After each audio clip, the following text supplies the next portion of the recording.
Yes. And so let's use the first part of this show to make them familiar with the issue of AIDS and HIV. Okay, Dr. Hayden. HIV stands for Human Immunodeficiency Virus. This is the virus which causes AIDS. AIDS is acquired immune deficiency syndrome. So if a person is human, which is what that H stands for, they have some degree of risk. A lot of people think that, oh, I'm not at risk, but look, if you have unprotected sex, if you share needles, you are at risk for HIV.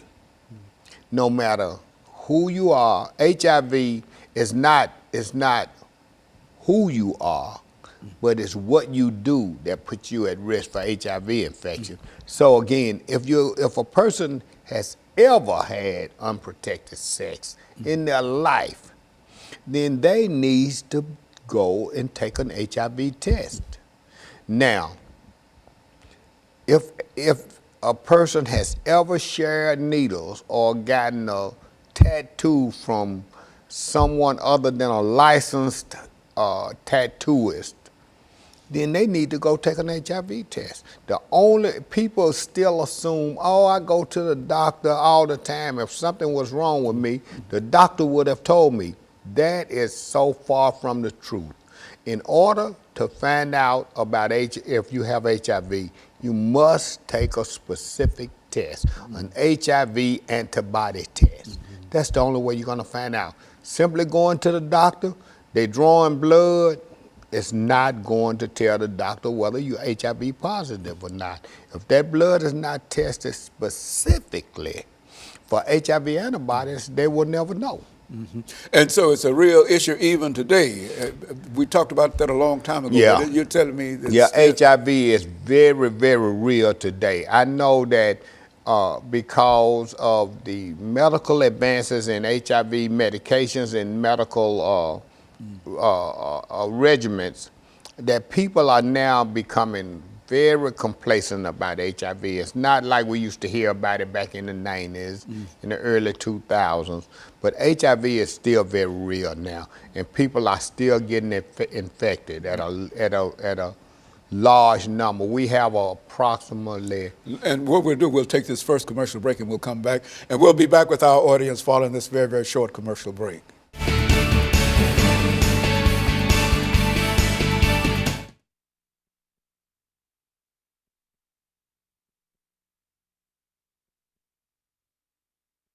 So, because what you're telling me now is that we don't pay any attention to it now as we did at one time. It was a fearful kind of thing, you see, but people, as you indicated, have become complacent. Talk about that. We got 8 minutes in reference to that, dealing with that. Okay.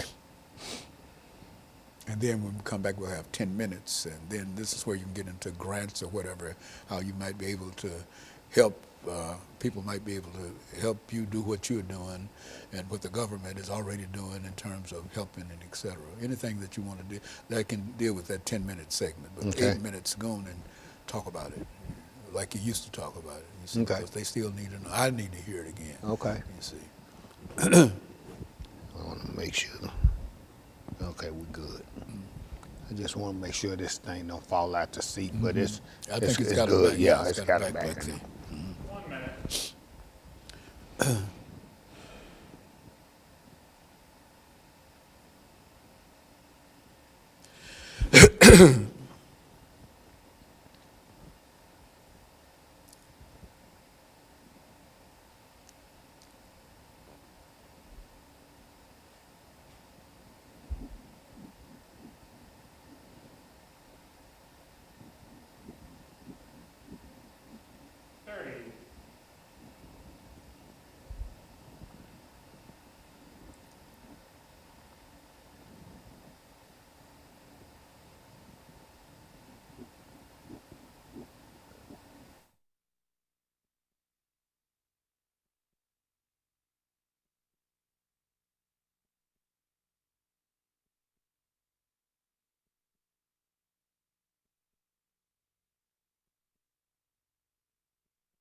Welcome back to the second segment of the show for today. We're talking to Mr. Ron Crowder. and he's given us some information in reference to HIV and AIDS. As a matter of fact, Mr. Crowder, as we indicated earlier, the topic is AIDS and Streetworks, indicating the organization that you've established at an earlier date to deal with this as an issue. Let's talk about it in terms of what we were talking about earlier. Yes, Dr. Haney. As we said right at the break earlier, since HIV is not being mentioned a lot in the media as it previously was in the early 90s and in the early 2000s, people has become complacent with HIV. But what they really need to know is that HIV is still very real and it's still an epidemic and a pandemic. So HIV, right now we're having somewhere around 56,000 new cases per year in the United States. And that hasn't changed over the last 5 years.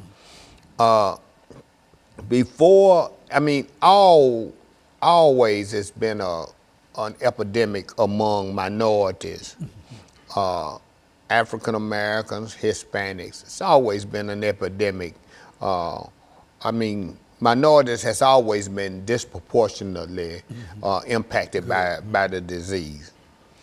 Now what we're seeing is minorities is still being impacted disproportionately, but the majority of the new cases, probably 70–80% of all new cases, is among gay, black, young gay black men.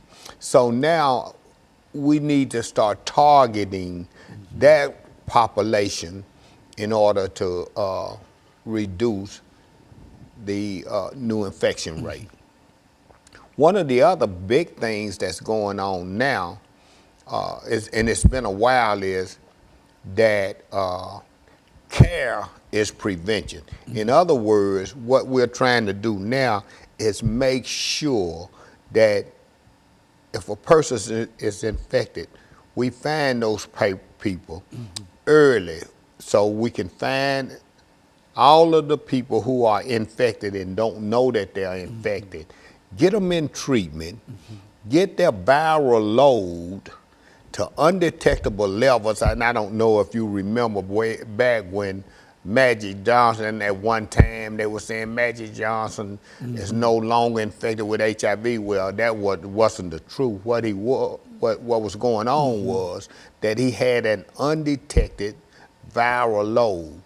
Now, what we know now is different than what we knew back then. We know now if you get the viral load of a HIV-infected person down to undetectable levels, the chances of that person transmitting HIV is slim and none. So he have a very small chance of transmitting the virus. So what we know now is that those people who are HIV infected and don't know that they are infected, they are responsible for most of all new infections. So our job now has become different than it was back in the day, back in earlier days. Our job now is to find people who are HIV positive and don't know that they're positive and get them into treatment. Also, the second part of that is to find people who are HIV positive, know that they're positive, but for some unknown reason, they have fallen through the cracks or they have fallen out of medical care, and get those people back into medical care where their viral load can be reduced, where they won't be transmitting the virus to other people. So that's our job now. And so that's a much more difficult job now, because what you have to do is to find folks who don't know that they have. And how do you go about finding folks who might be susceptible to this disease but don't know that they have it? What's that process? This is what we do. We try to have our HIV prevention efforts targeted toward people who are at a high risk for HIV infection. And I don't want to seem like I'm pointing a finger at nobody, but we know that there are certain populations of people who are at a higher risk than other populations. For example, men who have sex with men, they are at a higher risk than heterosexual men.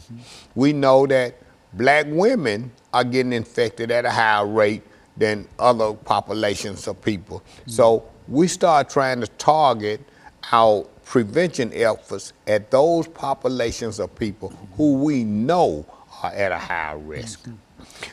People who use and abuse drugs, those populations are at a higher risk because when they are trying to get drugs, the women trade sex for drugs, and if they're IV drug users, then they are sharing paraphernalia such as syringes and other IV drug paraphernalia such as cotton.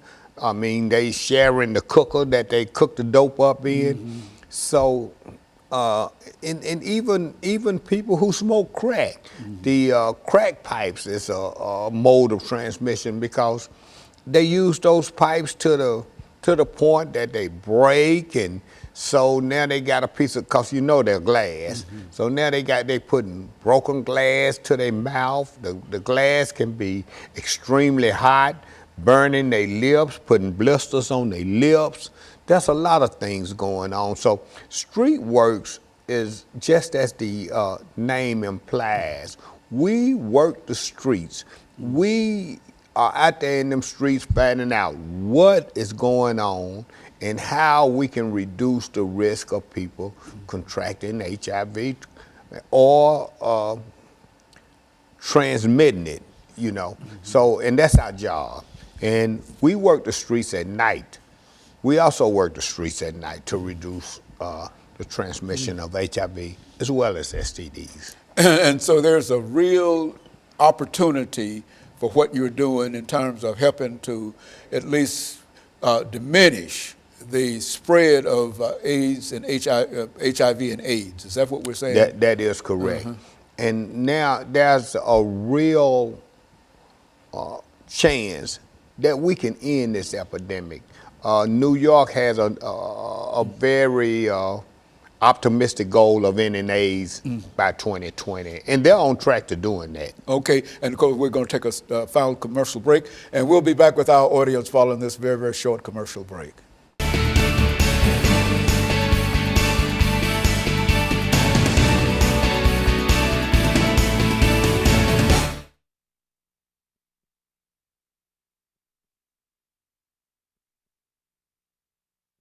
Minutes to do it, and that'll Okay. be it.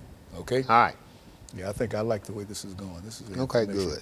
It's same information, but it's the information that, well, I put this same information on my YouTube channel. Yeah. It's all you're still out there doing the same early 1890s show, but Yeah. I don't think much has changed in reference to that. I mean, you still, you know. Well, they've come. I mean, the medication regimens has gotten much better. You know, back in the day, people were taking 30 and 40 pills. They down to one pill once a day now.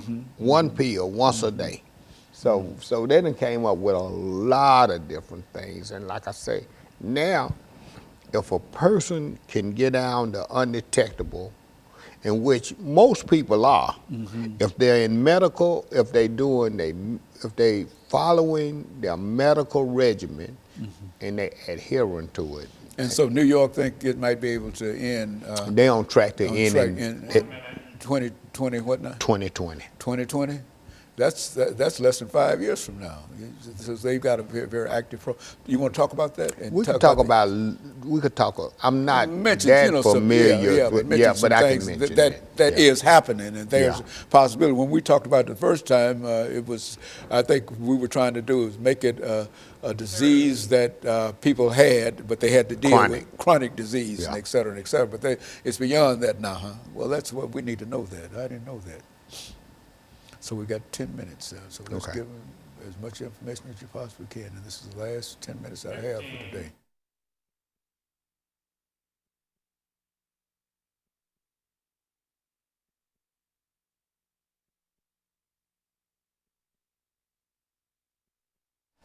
Thank you and welcome back to the final segment of the show for today. We're talking to Mr. Ron Crowder, and the topic is AIDS and Streetworks.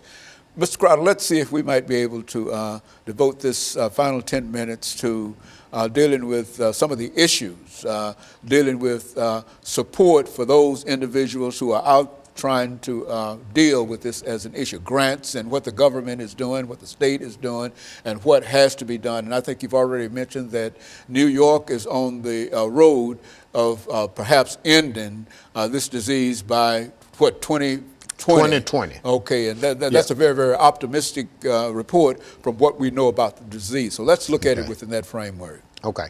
Well, as I said earlier, Dr. Haney, New York does have a very optimistic goal of trying to end AIDS in 2020.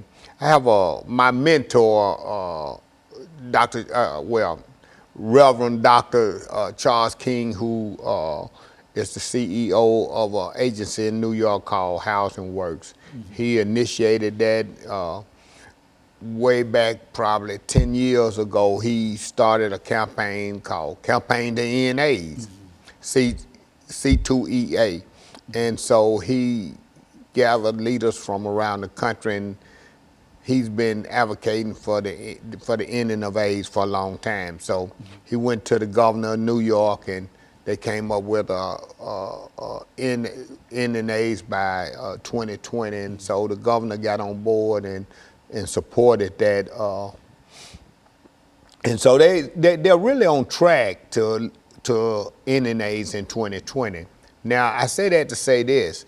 They are setting the model. Mm-hmm. Nashville is getting right on board with it. So, and everybody around the country is on board with, hey, we're in a position to end AIDS. Mm-hmm. And so that's what we're working on. As I mentioned earlier, one of the ways that's going to happen is getting to the people who are HIV positive and is not in medical care, whether it be they done fell out of medical care or where they are HIV positive and don't know it. Our new job now is finding people and getting them into medical care. That's how we're going to end this epidemic. And so you've got a real outreach program, and I think you've been doing outreach all along, have you not? Yes, but we have. But now it's a little different. You can be a little more optimistic in terms of that you're not working something that has no end. Because in other words, AIDS can be defeated. Is that what we're saying? And I think that for so long we worked from the premise that there was nothing that could end that we could do. And let me say, I can be proud to say that the federal government, they get it. They get it now. So they are putting their resources into where the epidemic is. And that is young, black MSM. They just put over 40, I can't remember how much it is, but I know Nashville, Nashville is receiving $3.8 million over the next 5 years. Nashville Cares, who is one of the oldest ASOs, AIDS service organizations in Tennessee, wrote the grant. Streetworks and United Health, which used to be United Neighborhood Health Services, UN, but they didn't change the name. I think it's United Health. So it's Nashville Cares, who is the lead on the grant, United Health, which is a FQHC, federally qualified health center, and Streetworks, all collaborated in a unified effort to work on a grant targeting young black African American gay men who have sex with men. And so over the next 5 years, we will receive $3.8 million, $750,000 a year over the next 5 years, per year for the next 5 years. And what we're gonna do with that money is create Gay Black Health Center. Well, it's actually a gay health center. We're going to be targeting young African Americans, but it's going to be for all gay. But it's going to be a one-stop shop type center.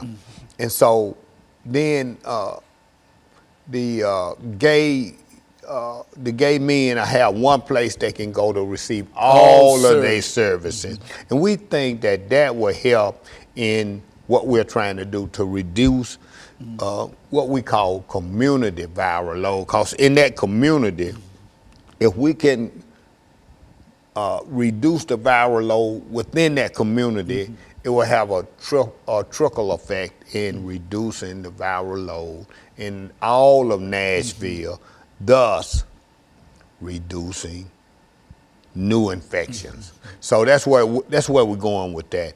And so the federal government is putting their money where the epidemic is. So and that's all over the country. So they put a lot of money in this new round of funding. And we are very, very lucky here in Nashville to be able to receive some of that funding. And so we've become quite optimistic as a nation in terms of the possibilities of ending AIDS. Absolutely. When more than 8 or 10 years ago, it was believed to be incurable, and that the only thing you could do was to believe it was something that you had to live with the rest of your life, and et cetera. But progress has come to such a point now that we can be optimistic now to say that there's a possibility that we might be able to end this disease by 2020. I mean, if we could say that, because 10 years ago, we thought this was a disease that would last forever. Well, this is what's going to happen.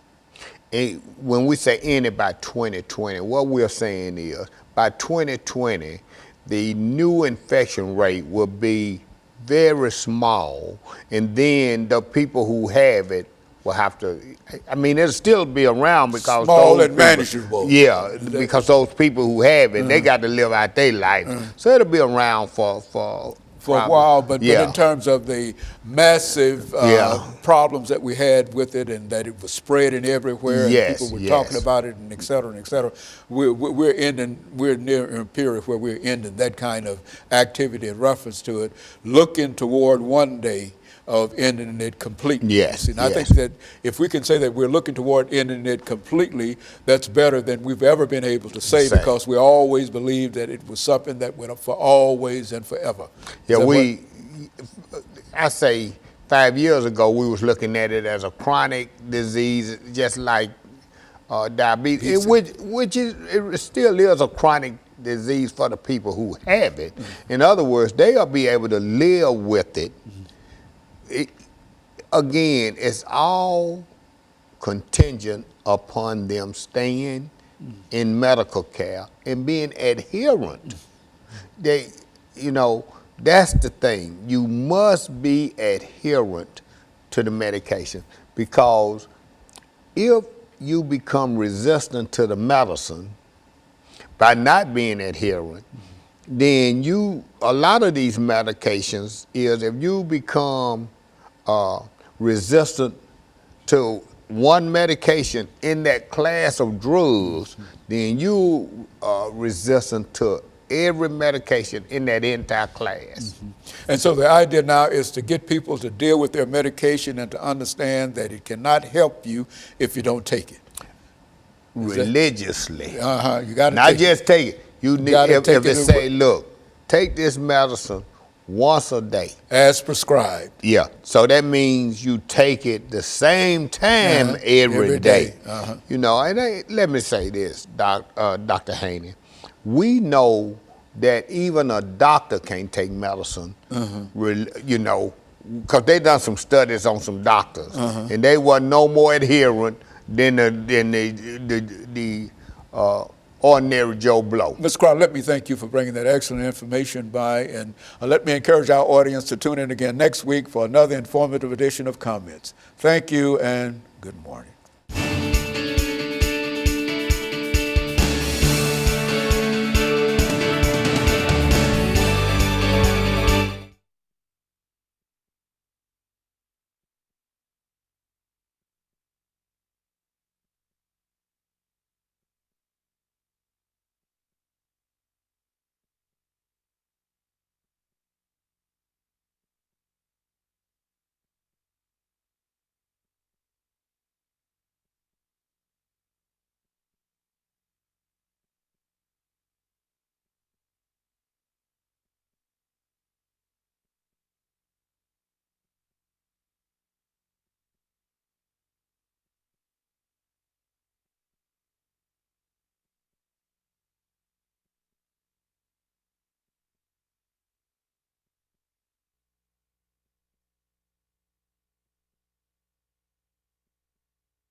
A barefoot DNA drama. A dad deep in denial. Psychic told us we were gonna have a baby and it wasn't gonna be mine. And a bilingual baby. He looked you in the eye and says, "Que pasa?" Today's Maury stories will blow your mind. 51-year-old Michael denies 29-year-old Jennifer's baby. He believes the baby's real father is Spanish. For one insane reason. I could have swore that little guy looked at me and said, "Que pasa?" My son can't even speak English, Mark. He speaking Spanish, well, he probably Spanish. Each of these women blames the other for the fact that Tony denies being their father. He do everything because the denial came because of her. And Tony says neither woman is his daughter.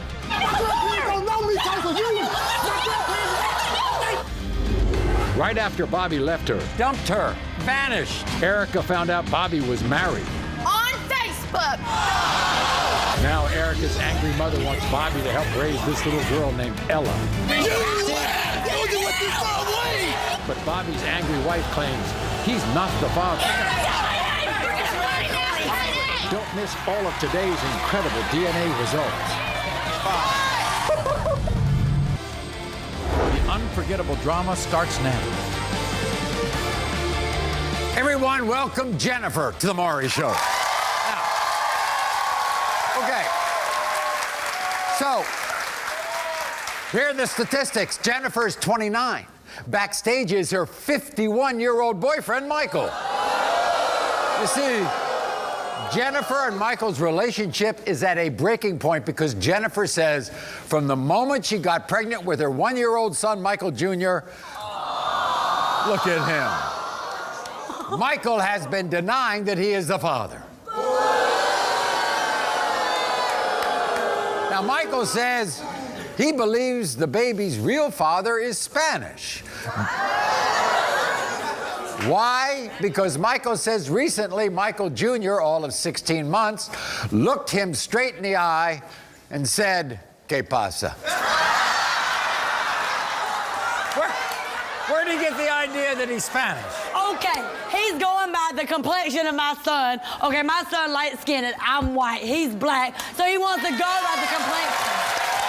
Then last month, he's gonna come at me and say, my son said "Que pasa?" Que pasa? Okay, my son can't even speak English, Mark, and he's talking about He speaking can't speak Spanish. English, and now he's speaking Come on, Spanish. man. So he but thinks- today, I'm gonna prove that he is the father of my baby. Okay, so let me get. So he thinks secretly an Hispanic guy has come by. He's stupid. And there's nothing wrong with him, Mark. You want to let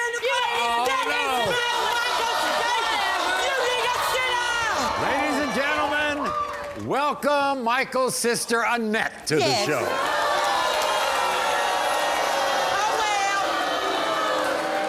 That's not your nephew. It is not. Why not? It is not. Why? I don't care what complexion he is. He is a Mexican baby. A Mexican baby. Sit your ass down.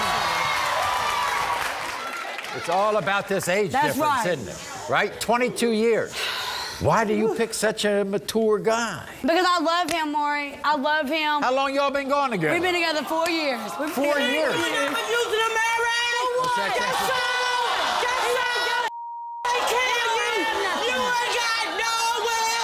Wait a minute. You know, Michael wants a son. You know Exactly. that? He wants a son. Yes. But he just doesn't think this is his son. You think they look alike? Oh, my Maury, come here. Come here, Maury. Look at this. Look at this. Look. Look at the nose. The chin. They look just alike.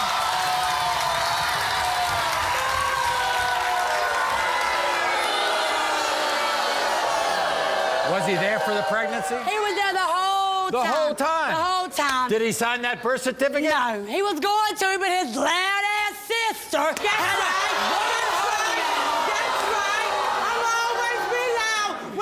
To my brother. Shut up, We'll Jennifer. find out today. We'll find out today. She's right. It's not my son. It's not my son. You told him not to sign the birth certificate. I sure did, and he was Well, stupid. wait a second. I mean, Why is he didn't- listening to you? He's 51 years old. I don't care. Exactly. I'm taking up for my brother. So, I'm older than him. I'm older than him.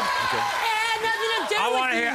Yeah. First of all, I can't wait to meet Michael, who thinks some Hispanic guy's been walking into the house. Exactly. This is what he had to say. Exactly. I can't take all the drama in my house. My girlfriend Jennifer and my sister Annette have been at each other's throats. Annette is convinced that Jennifer's son, Michael Jr., is not mine. I'm 51 years old and Jennifer is 29. Annette doesn't approve of my relationship with Jennifer. Michael Jr., he looks Spanish. Last month, he looked me in the eye and said, "Que pasa?" Jennifer slept with a lot of men. I think this baby belongs to one of her past lovers. I really hope that I am Michael's father, but if not, changes are gonna be made. First one will be kicking Jennifer out. Everybody here's Michael. That is not my baby. That is not my baby.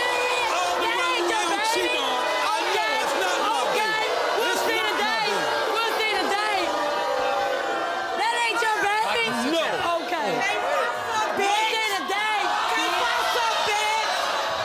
We'll Okay, see Michael. today. Michael, first of all, you want this son, don't you? Very much so. I would like to If you have want a this son. son, then why are we If here? that son is mine, because I don't know if it's my son or not. Why do You you? going about what they say. I'm going by the running round you done. And you the knew people- about it. And you knew about it. Okay, that's why I'm so So confused why you about throwing whether it or in my not face? it's my son. We'll find out today.